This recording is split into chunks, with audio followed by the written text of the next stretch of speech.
Hey, what's going on, guys? It's the Western Nomad here. I'm going to talk about my hike to Mount Galbraith. This is a really cool hike outside the Denver metro area,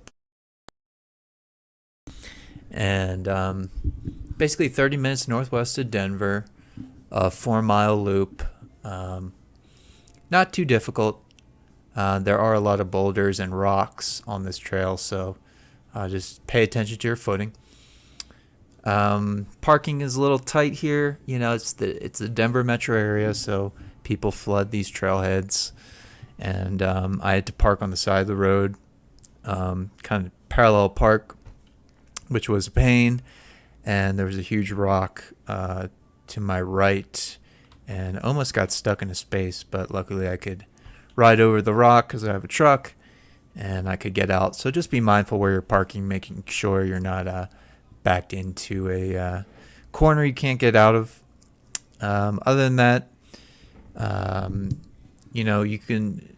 It's pretty straightforward. It's uphill most of the way, and you're going to get to this loop here.